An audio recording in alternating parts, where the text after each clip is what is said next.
You're wondering where we're heading with real estate in 2023? Well, the numbers were just released by Real Estate Board of Grade in Vancouver, and you want to watch this to the end because there are good numbers to discuss. And in this video, we'll be focusing mostly on sales ratios. Other than discussing the Metro Vancouver and what's happening within the real estate market in month of May, we'll delve into sales ratio in particular areas, specifically sub areas such as Kitsilano, and comparing some of the numbers so you can see firsthand what's happening in your neighborhood. Hi, my name is Axel Ziba. I'm a broker, and in this video channel I talk about a variety of real estate topics. So if you have any question in regards to any sort of real estate matter, please put it in the comment below and your question will turn into these videos. A bit of a change. There is a change in my career. I wanted to discuss that with you prior to discussing the market updates. This change is a blessing from the sky. I am part of the Align group with eXp Realty, working with V. John Tsai, the president of eXp, acting as his partner and managing his team of growing. Right now we're at about 35 people, aiming for about 40 by end of this year, and looking to grow, looking for the best of the best to work shoulder to shoulder with.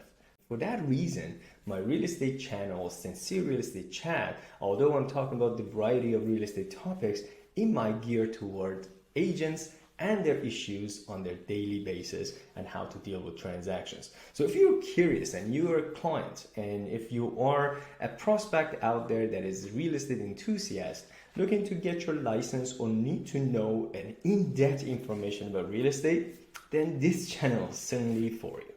Without further ado, let's jump into my screen recorder and we're going to jump into some of the numbers released by Real Estate Board of Grade Vancouver. Welcome to month of May of 2023 Vancouver Real Estate Market Stats. Welcome to month of May of 2023 Vancouver Real Estate Market Stats. First, we're going to analyze the Metro Vancouver area, and we're going to summarize some of the confusing numbers that are out there and what you need to look at. Also, right after, we're going to delve into sales ratio and the percentage of sales in different areas. You with me? Let's go. So as you can see on my screen, and I'm going to scroll this down through, there's quite a bit of information. Some people get confused of what information they need to look at or what to be concerned about.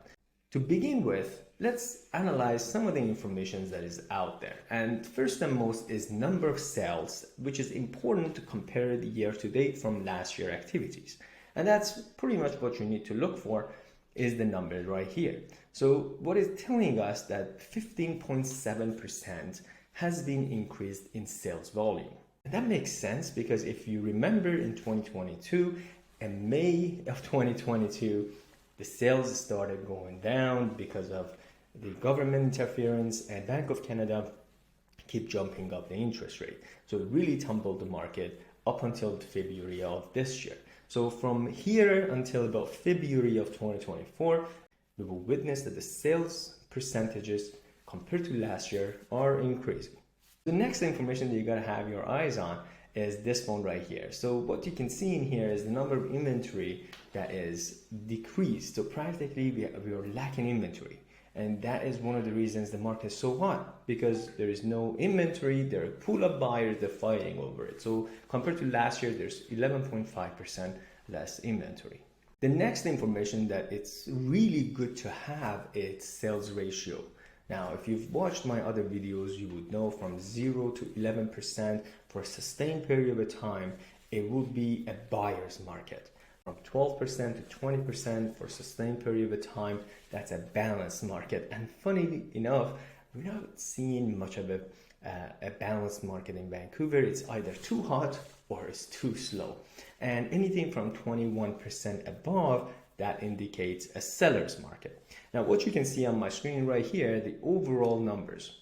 What we are looking at is practically 38.4% for overall homes. We have detached, townhouses, and condos. So I'm just going to scroll down so you can see right here the numbers, individual numbers. And what you need to take a look, and that's what the difference between now the market and the buyer motivation in today's market compared to pandemic that we were crazy going in terms of the activities.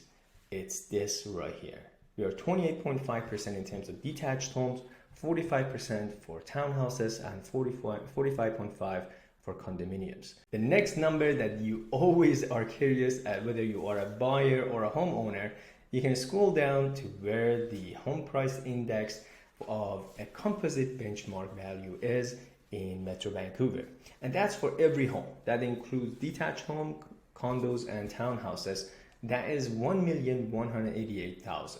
Don't go anywhere, because next we're going to be jumping into HPI as well as the analysis of sales ratio.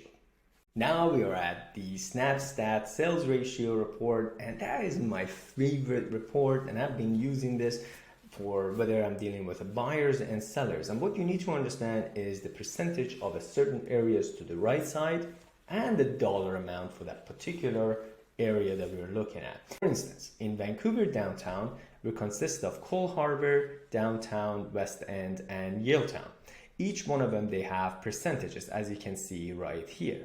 Now, the winner in terms of being a seller's market, that will be Downtown with the highest ratio of 32%. As we know, if the ratio is above 21% and higher for that sustained period of time, then we know it's on a seller side activity. Cole Harbour, as you can see right here, it's lurking its way into a balanced market. Yaletown is not that far away, so as West End. So those are also very, very active, and they are interconnected in terms of the activities within downtown. Next, I want to point your attention into the left side of the screen so you can see which side has the best activity ratios. Now, of course, from price of 300 to about 600,000, there are good activities, and that indicates one bedroom or very junior bedroom in downtown Vancouver. Then we're looking at a ratio of 59%, which is the winner for an entire activity, and that's between $600,000 to $700,000 range. That, in my opinion, still runs around a one bedroom that is rentable, it's clean, and has a good square footage.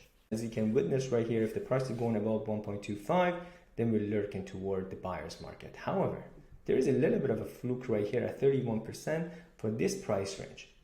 At this price range, we had 16 inventory, and 5 of these inventories were sold. Now, for this price range, you're looking at mostly at townhouses, penthouses. So that will be a different category that is still on demand. Well, thank you so much for watching my video.